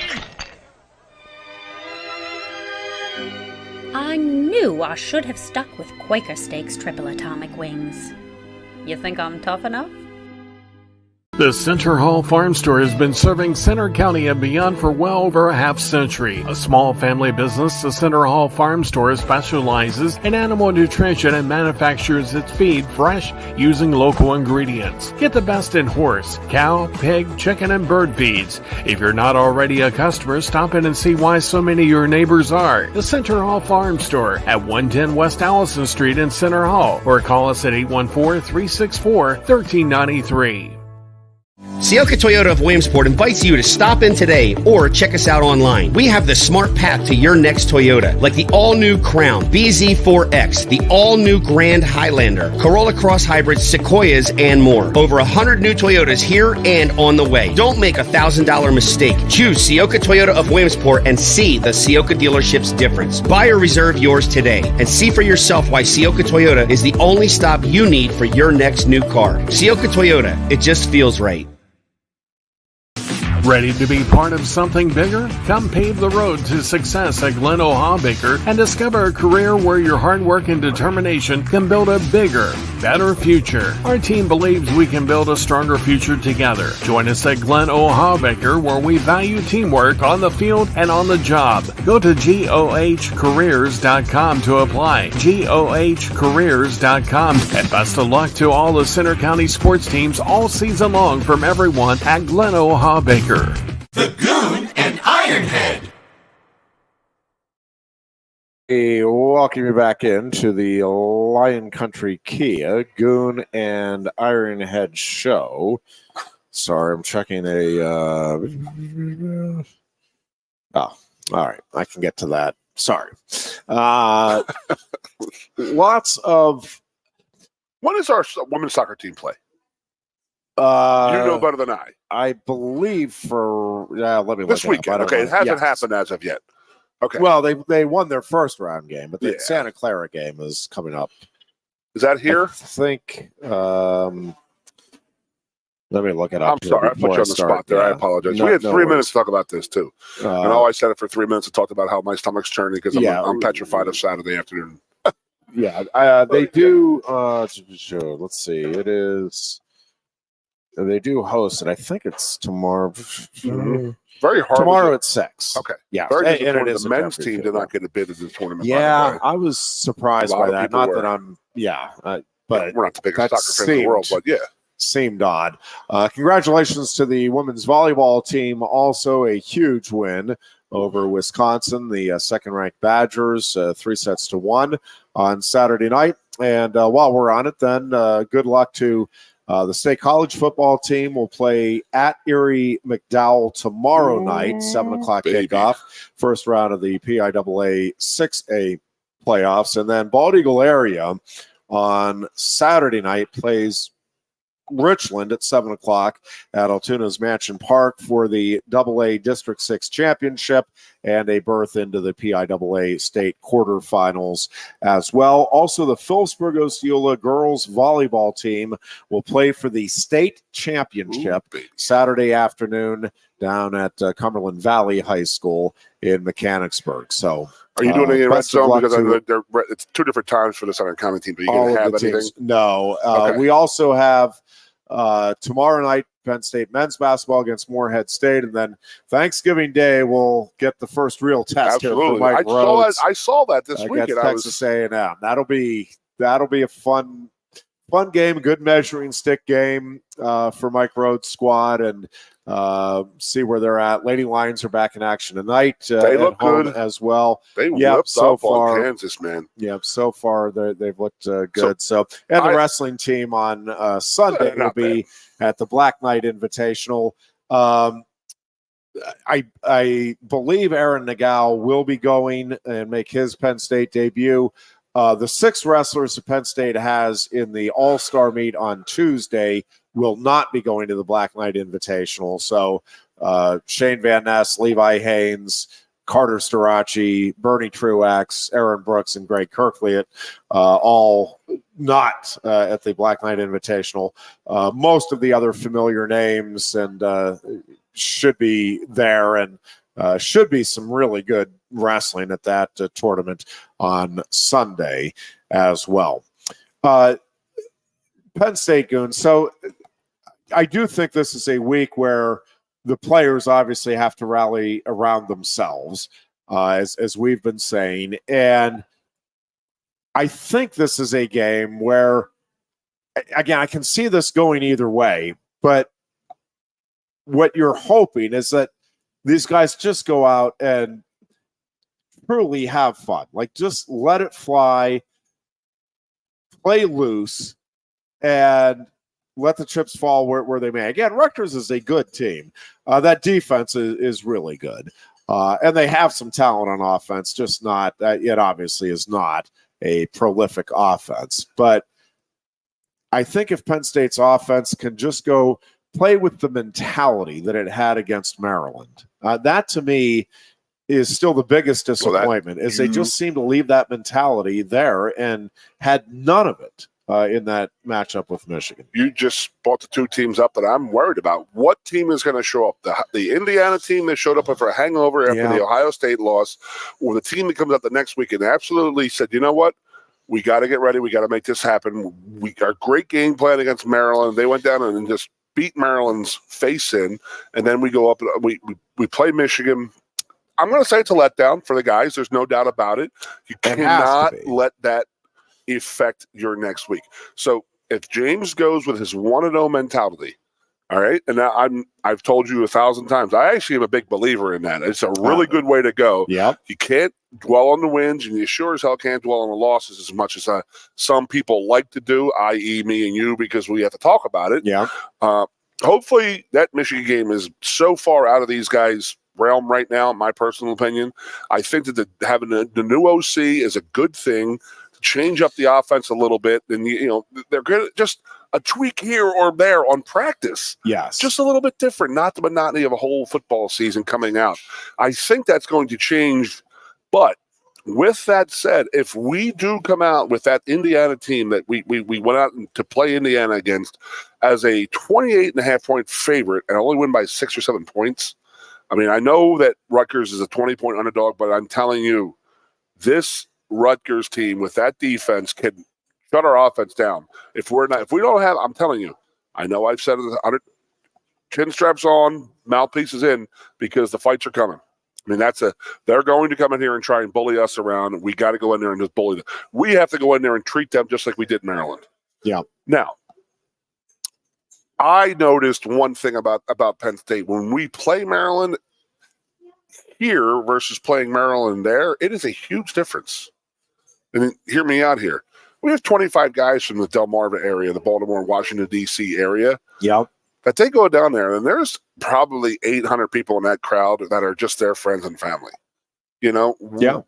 Then you go up to play Maryland at Penn State, and you only have your 4 people that are up there. So you this and that. So you're down in Maryland playing, and you're playing your heart out because you're playing in front of your family. I know this is your senior year, or your one of your teammates' senior year, last game type of thing, and their families here. And if we don't come out prepared mentally, physically, emotionally, Rutgers will take it to us, and they will not let up. They are not going to be Indiana and sit there and say, okay, well, the horses took over, like when we come back and smash teams in the second half because we have the horses to outrun people. That ain't going to happen with Rutgers. Their defense can shut us down for 4 quarters. And if we're not ready to go, the game, as I said, I've been saying since Monday, this game is absolutely – I'm petrified of this game. Petrified. Yeah, I do think there's I do wonder about Rutgers' ability to stay into it mentally, even if it is Penn State, and even if, again, it's their season, if they get down a couple of scores in that first half. Well, that's I the just MO. wonder, and it's not that I don't think they sit there and it's like, okay, well, never mind. We get up 21, we're out. Yeah, no, but I do think, I think they'll still play physical and hard and all of that. I think the seeds of doubt then creep in a big way, and it's like, oh yeah, this is Penn State. That's why we have to go out there and force your will upon them from the first snap on, man. But we just haven't seen Penn State do that in any game, really, this entire season. And that's why it feels unlikely. Now, again, maybe the coaching change,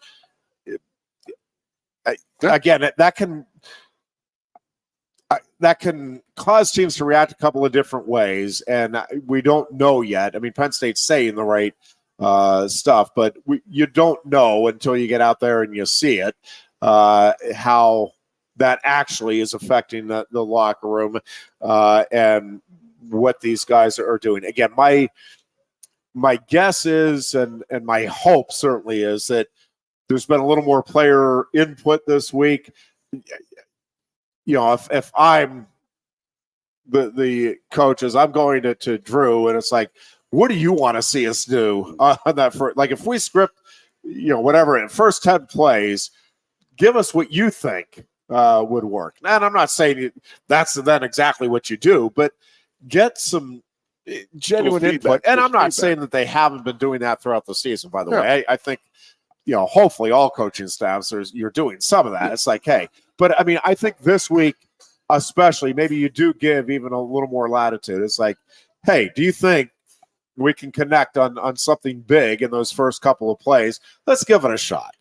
Again, if it doesn't happen, we think we're good enough that over 4 quarters, yes, we're going to beat Rutgers. But let's try to go out and make a statement early, get the fans into it, get you guys feeling good, right? And, there's no guarantees. Again, you can come out and try that, and Aller gets sacked, and you fumble, and you give Rutgers some momentum. I mean, Jeff, stuff happens. Well, you're killing me. But it's football. I got an ulcer now. Stuff happens. I've had an ulcer the last 46 minutes. I grew one. But I'm telling you, I would feel better about that. I really would. Then, all right, let's hand it off. Try to get 3 yards. Another handoff up the middle. Let's try a little dink pass on 3rd and 6. Let's just dump down.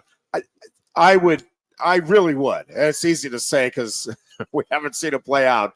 I'm telling you, even if it doesn't work, even if disaster strikes in that scenario I just played out, first down, you go back and Aller gets sacked and fumbles. Me personally, I'm like, you know what? I'll live with it. I like the mentality there. Now let's clean it up. Let's not do that again. All of that. Yep.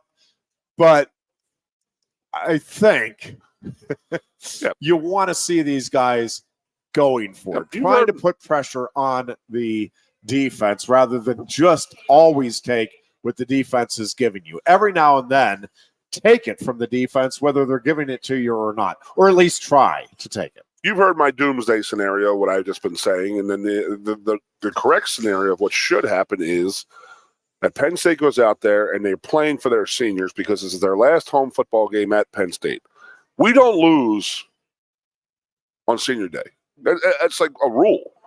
That's just my opinion. I mean, no one should lose on their senior day because it's your last home game to ever play, and you have the superhuman strength and the ability to go out there and have a hell of a game. Like, I mean, I've told you before, whenever I played Temple, I don't know what it was. Just because I was playing in front of my hometown and friends and stuff like that, but I had like superhuman strength and stuff like that. So, and then your senior year, your last game of your senior day game, it's not going to be. I mean, I'm telling you, they're going to play for each other. This is what's going to happen for this team is, we got to do this on our own. We're going to go out there and do this, and offense, defense, do all this stuff, and they make all these different plays happen, and then the crowd gets into it. They bring the crowd back into it, and then we win by 35 points. That's what I would love and want to see happen. I'd be okay with that. But what you're saying is, I would love for them to come out here and say, you know what, we're having fun. Let's go out there, throw the ball around a little bit. That's the Drew Aller back there throwing a pass downfield, opening play of the game. But there is that. If he does get sacked or throw an interception, people are going to be absolutely going crazy. Then you still got to bring the crowd back. But I'm okay with either. I'm okay with trying that. I would love for them to try that.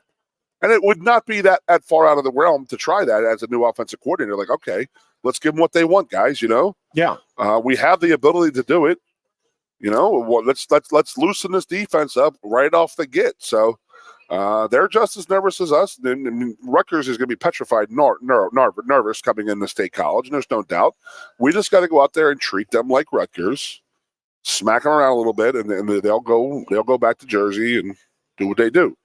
So we can't let them even get any kind of momentum built up. Like we say in Game 7s of hockey's, the home team, it's bad for the home team because if you don't score in the first 10 minutes, then your fans are out of it. They start, and then they start turning on you a little bit, and that's the last thing this team wants or needs. Yeah, I'm with you, and I can see that scenario playing out very easily here on Saturday. The other thing that I think you're going to start to get an idea of is, and we've been talking all year, it feels like it's a close-knit team. I think they are buying in, but this is when you find out if they really are, is how they finish up. And not just, against Rutgers on Saturday, but how you go out and play against Michigan State, how you play in the bowl game. And, again, best case scenario here, I think now for Penn State is you go out, you take care of business against Rutgers and win it, probably best case scenario is at least comfortably by more than a couple of touchdowns. 20.5 is the spread. So just say, I don't know. Yeah, say 20 points. I mean, that would be great. I think you ought to be fine, even if it's like 28-10 and it's a comfortable 28-10. I'm good with that. And then beat Michigan State and then get a shot at an Alabama would be the ideal now and get that win. Then I think you get people genuinely jazzed again, even though, there will be part of us that's like, here we go again. I'll believe it when I see it, all of it. But you beat Alabama. All of these are obviously big ifs. But then I think you have a genuinely good feeling going into the offseason. And I think you probably are going to be an attractive spot again for the transfer portal. And I think with a more experienced Drew Aller and whoever the new offensive coordinator is and all of that, right, it feels like, okay, the momentum's back. again, and momentum will be there until the Ohio State game next year, or the stretch of games there where they have 5 pretty marquee matchups again in a row. We're 10-2 next year. We're all right. Yeah, but I don't know. Do you think? Again, part of it's going to be how you get to the 10-2. If you're 10-2 and you get blown out by Ohio State, and you get tripped up by somebody that you shouldn't, and you sneak a game away, Washington, UCLA, USC. But Wisconsin, does UCLA feel like? I hear what you're saying, but right now, as we sit here, it's not like. It's not like you're looking at UCLA and saying, "Oh man, that is a huge win." Wisconsin right now, as we sit here today, you're looking at the next year, it's like, well, I mean, okay, yeah, it's be a good win, but not. I mean, it's not getting you excited. And honestly, USC, with the defensive issues they've had, and they'll be breaking in a new quarterback. So honestly, I don't know that 10-2. I hear what you're saying with the schedule, but when you really look at it, I don't know that. If you're a Penn State fan going into next year with Drew Aller and with this defense, the defensive talent that you're going to have coming back, it'll obviously be a retooled defense, but secondary should be outstanding again next year. Linebacking core should be really good. Now, part of it, we'll see what Curtis Jacobs decides. And across the board, I mean, there's obviously going to be a bunch of guys that have decisions to make here. But, certainly next year's team has the makings of a really good team again. But if you go 10-2, and if UCLA is what UCLA's been and Wisconsin is what it's been this year, I got you. I don't know that Penn State fans are going to feel all that great about it. And especially if Ohio State comes into Beaver Stadium and wins, let's say by 10, not a blowout, but wins comfortably at the end of the day. I don't know that you do about Curtis and stuff like that, but those guys come back. That's my next question to you. Who all goes? No, who all is going to start sitting? I'm not going to lie to you, Jeff. Yeah, if I'm always Pashano, I'm not playing Rutgers, Michigan State in a bowl game. You know how hard it is for me to say that? Yeah, I mean, it hurts me to say that because I look down upon it so much. But there's a guy who was a top 3 to 5 pick in the NFL. Again, what do these next 3 games mean? Really nothing. And there's a guy who came back. You got 10 games out of him already. Who God forbid he didn't get. Thank God he did not get hurt. But I hadn't thought there's a about guy, that, really. And there's other guys, Kalen King. You got other guys who are, Curtis, the guys who are teetering on coming back, yes or no, and or seniors on the team. Do these guys start thinking about, hey, what am I really going to get out of? I mean, this is the world that we live in now. This is the new NCAA. Do you think it matters? I hadn't even.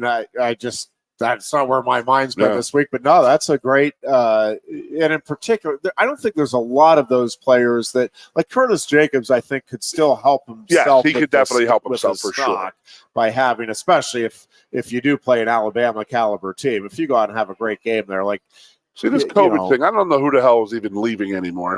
There's some guys. and King are in, and I'm presuming that King is gone. I mean, he does have another year of eligibility. Yeah, I don't know. I can't imagine that he won't be leaving. Those two in particular, and Theo Johnson's another one where it's like, how much more is he really going to prove? Now, he hasn't put up great numbers, but people know what he is. Absolutely. I mean, and he's so that's I just haven't stopped to think about that. I don't think we've heard anything. Nothing would come out like that. Not playing this week anyway. Well, would they have to say anything? No, I mean they don't have to. No. I mean, it was the new rule, the new injury participation versus non-participation. It's on game day it comes out. Correct. Okay, so nothing would come out until game day. My personal opinion, I think Olu should just, I honest to God, I think he should just, I know he loves this program, loves this team, loves Coach Franklin, but, coming back here and doing what he did was an amazing thing. Yeah. That in itself, that he played this whole season, played as well as he did, but you were talking about you were talking about generational family wealth that you're messing with. So And I'm sure he has the disability policies and stuff like that. So if something bad did happen, but if it's a catastrophic thing, he gets that money. But an injury doesn't help him. Right. So I would be surprised if Olu plays the next 2 games as well as the bowl game. Personally, maybe he plays this week a little bit, and they introduce him as a senior on his until he can walk out with the team. Maybe, but I would be looking to saying, hey, thank you for coming back. If I'm James, I really appreciate you coming back, but it's time for young Shelton to take the left tackle position over right now. That's just that's just I where hadn't I'm even at. thought about it, I but know. you're probably right. From a I just have not even. That's not where my mind's been. But no, you're absolutely right. Those are the only 3 guys that, to me, at least jump off the page. Is probably limited reward here for the risk in terms of their future careers would be King, Johnson, and Fashanu. That's I would now I'll be curious to see that Olu runs out with his family and stuff like that. Just I would like to see it to give the guy a hand. You'd almost like to see them all of those guys if they are doing it to play a series. And I mean, there's a risk obviously in any plays, but. I hadn't even thought about it. Now I'm just thinking that through, and I don't know. You'd like to see him just go out and have an A series so they can just get that final good taste in their mouth. Hopefully, good taste in their mouth playing on the Beaver Stadium turf. But interesting. We'll take a break here, and we are back with more of the Lion Country Kia Goon and Ironhead show. We are Quaker Steak and Lube, the place to be on these sports weekends. Of course, it starts with Thursday night football tonight. The Bengals and the Ravens, the first of 2 big games in the AFC North. Of course, the Steelers and the Brownies, a Deshaun Watson-less Browns team, will square off on Sunday. We'll talk about that and much more on the other side of the break. Our thanks also to Sioka Motors and to Lion Country Kia, both great places to get your next vehicle as we continue with the Thursday edition of the Lion Country Kia Goon and Ironhead show back in Coast into fall with a new Kia from Lion Country Kia. Right now, get a 24 Kia Seltos for 5.25% APR for up to 48 months. A new Sportage plug-in hybrid at 0.9% APR. Check out our 23 Sorrento hybrid for as low as 4.5% APR. And don't forget, all 2023 and 2024 Kias come with a 10-year, 100,000-mile limited warranty. Stop in and meet with one of our sales experts today and coast into fall at Lion Country Kia. We want to see you in a Kia. Since retiring, I have spent my time searching the countryside for the hottest wings in America. I always seem to end up disappointed. You call these hot? Back off, Luigi. Mamma mia. Your hands it, busboy. Your wings suck. I knew I should have stuck with Quaker Steak's triple atomic wings. You think I'm tough enough? The Center Hall Farm Store has been serving Center County and beyond for well over a half-century. A small family business, the Center Hall Farm Store specializes in animal nutrition and manufactures its feed fresh using local ingredients. Get the best in horse, cow, pig, chicken, and bird feeds. If you're not already a customer, stop in and see why so many of your neighbors are. The Center Hall Farm Store at 110 West Allison Street in Center Hall, or call us at 814-364-1393. Sioka Toyota of Williamsport invites you to stop in today or check us out online. We have the smart path to your next Toyota, like the all-new Crown, BZ4X, the all-new Grand Highlander, Corolla Cross Hybrids, Sequoias, and more. Over 100 new Toyotas here and on the way. Don't make a $1,000 mistake. Choose Sioka Toyota of Williamsport and see the Sioka dealership's difference. Buy or reserve yours today and see for yourself why Sioka Toyota is the only stop you need for your next new car. Sioka Toyota, it just feels right. Ready to be part of something bigger? Come pave the road to success at Glen O'Haw-Baker and discover a career where your hard work and determination can build a bigger, better future. Our team believes we can build a stronger future together. Join us at Glen O'Haw-Baker, where we value teamwork on the field and on the job. Go to GOHcareers.com to apply. GOHcareers.com. And best of luck to all the Center County sports teams all season long from everyone at Glen O'Haw-Baker. The Goon and Ironhead.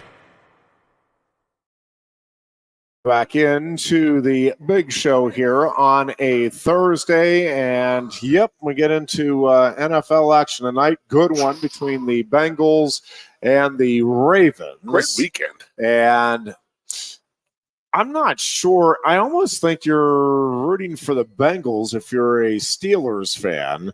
The Bengals will be on the Steelers docket next week, and an opportunity to take care of business against Cincinnati if you're Pittsburgh. And the Ravens at the moment have a game up on the rest of the division. I heard Steelers should vote for, they should be rooting for Baltimore. I don't because then that knocks Cincinnati out of the division completely. That does not knock Cincinnati out of the division. They'll be 3 games back. They'll be 0-3 in division. No, they'd be a game back. Well, a game and a half back. That AFC North right now is tight. Yeah. Yeah.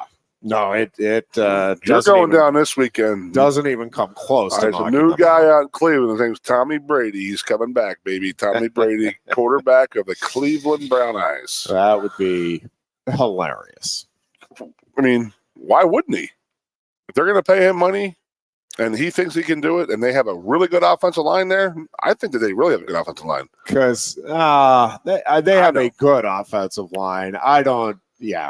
Brady's living a good life right now. No doubt about it. I think there's that is not the situation he would want to come back in. I think that locker room is still a bit of a mystery, and he'd be coming into the toughest division in football. If he comes back, it's with the idea that he wants to win a Super Bowl. And first of all, he's not coming back, period. He's not going anywhere. But Cleveland is not where he would be going. Where you're going to be facing, you're going to be facing the Steelers and the Ravens and the Bengals. And the Steelers and Ravens in particular are going to do everything they can to physically hurt you.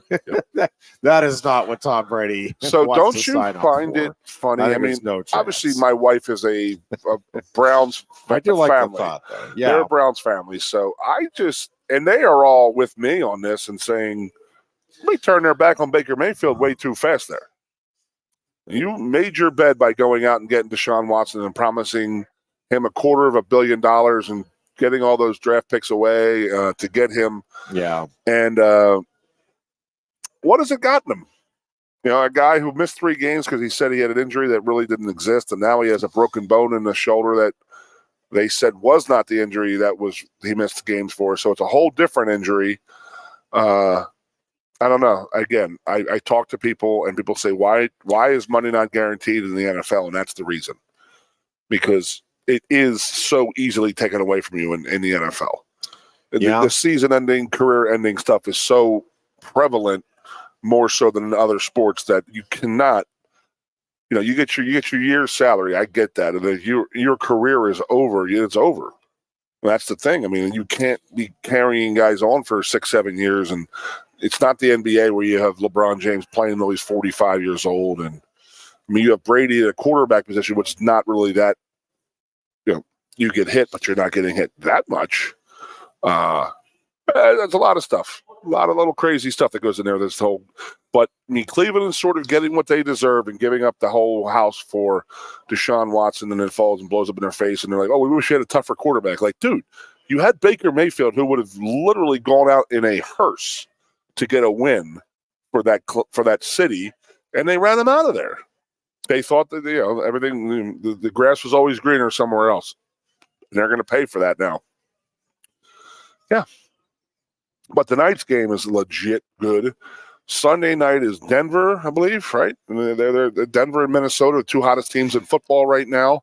And then Monday night of the Birds Chiefs. I mean, there's 3 primetime games right there. That's probably the top 3 primetime games of the year. So yeah, all fascinating games, and the Steelers have a chance to really kind of forge to the forefront here in that very tough AFC North, despite the fact that they have not outgained an opponent yet this season. It is one of the most remarkable stories in football, and that defense. I will say that I've seen a couple of different folks this week doing the, who's your MVP at the midway point of the season for the NFL. CJ Stroud getting some talk, and deservedly so. I'm telling TJ Watt has got to be in that conversation. You tell me a player who is most valuable. You saw what the Steelers were without TJ Watt last season. This team right now in the toughest division in the NFL is, with a win Sunday, could be by themselves in first place in that division. You're telling me they're there or within sniffing distance of that with TJ Watt on the sideline? MVP or defensive MVP? MVP, most valuable player in the NFL. Well, you got to get past the bias of the quarterbacks, obviously, to get it there. I'm telling you. No real running backs have stepped up. It's a quarterback thing. Wide receiver, not really. I mean, that's not really. You could probably make some argument for Tyreek Hill this year, but I'm telling you, by the definition of most valuable player, most valuable, I think you could and I would make a strong argument for TJ Watt. Again, CJ Stroud obviously would be there. Mahomes has always got to be in the conversation. You're right with Tyreek Hill. I mean, I wasn't really thinking about him, but man, does he make things happen? Well, you take him out of the equation. I'm not sure that Miami offense is looking quite as prolific if it's as it open has. for interpretation and fan ballot. Jason Kelce. And we all know why. Travis Kelce. I'm sorry, geez. Travis. Sorry, yes. All the Swifties. Although you would probably we're talking about Swifties now. We have finally made it. We are finally we're there, Jeff. The excitement, the jitters I have for that Monday night matchup when they finally show not just Taylor up there. Yep. Her parents are going to be there. And Kelsey's parents. And the Swifts together as one, saving this country. It is going to be a thing of beauty. God bless the Swifties. God bless them. Oh, it's going to be just a wonderful, wonderful opportunity. If you are allowed to vote from a fan standpoint, Travis Kelce will be the runaway MVP. So, did we talk about this off the air, or were we on the air? Were we talking about it? About what? The Manning cast type of thing. No, I love the idea. Was that on air, or was that on just me and you? I think it was just you and me. Okay, so we're sitting there saying, you know what? Why not have a Swiftie cast? You have the Manning cast out there. Why not just have Taylor Swift on there? Not it would go big. Cameras. Maybe we did talk about it. Just cameras on her. Yeah, and the family, they're going to do it anyway in the NFL, but may as well just have people on there talking about her, saying, "Oh, look what she's wearing. Ratings look what would mom's be wearing. Huge. There's more people watching that than they watch the Super Bowl. Yes, it would be crazy. Yep, it'd be absolutely insane. Would tune in. Yeah, there's actually it really is a good lineup. Important games, obviously, for the Steelers and the Eagles, but there's that Raiders game at Miami is also really intriguing to see if Las Vegas can keep it rolling and kind of gauge if Miami can continue to kind of handle all of the press that what's your feel, organization buddy? Is getting. The feel is that they're playing right now because they're playing for a former player / who's now a coach. Do you think that the way this is going right now, do you think that more teams might be saying, okay, well, you know what? Maybe we should be hiring some well, sure. I mean, the NFL, yes, is always, if nothing else, they're trendy. I think they're also going to be looking at, figuring out which tight end can start dating Ariana Grande. And, the NFL is a copycat league.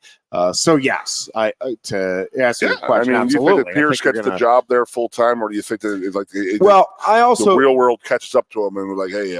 I think, number one, let's see how this season finishes up. For the Raiders. Deion Sanders was the greatest story in college football for the first 3 weeks. Still an interesting story, still an interesting guy, but not the story it was coming off of the win over TCU. And we kind of thought that would happen.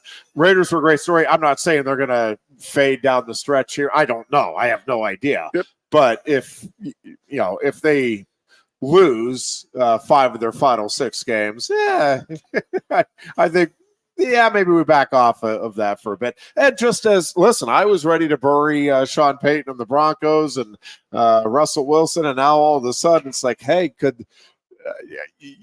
I think they went from being the worst team in the NFL to if they win here Monday or Sunday night, they are climbing into the wild card conversation here, which is crazy to think about from where they were. And by the way, Russell Wilson, at the moment, not an MVP, not your midway MVP, but if that organization, that team does get into the playoffs in some way, shape, or form, and Russell Wilson keeps playing the way he is, he's going to get consideration here. At the end of the year, because that's going to be just a remarkable story of fortitude by both Wilson and Sean Payton and that entire Broncos team and organization, really. They looked like a different team on Monday. Denver did. What the hell is going on with our Bills? Yeah, I don't know. It's alarming. It's very alarming, and now they fired Ken Dorsey, who going back to our offensive coordinator talk, right? That was heralded, and I think rightfully so, is a great hire. The 12 men on the field, and listen, that's so not McDermott. It's crazy, right?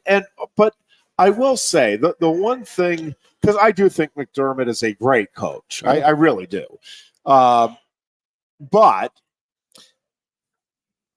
I will say that, Bill Belichick made some dumb decisions, and the Patriots got away with it because they made it. But there were some 4th down and short where it's like, no, this is stupid. It was just a risk reward, and they made it. And this is going back 10 years now. But even the best coaches, right, there are games, moments where it's like, at least from the outside looking in, it feels like, boy, that's just a dumb decision. You made a dumb mistake. But we were talking about this in our office earlier today. Well, you think about it. There are people in radio business, TV business, any business. It's like, man, they are great at what they do. They know what they're doing, and then you read about some decisions, like, well, that was dumb. The Anheuser-Busch is look at the effectiveness of that company for how many generations here, right? They made a really dumb marketing decision. Like, really dumb. It hurt them big time for a long period of time.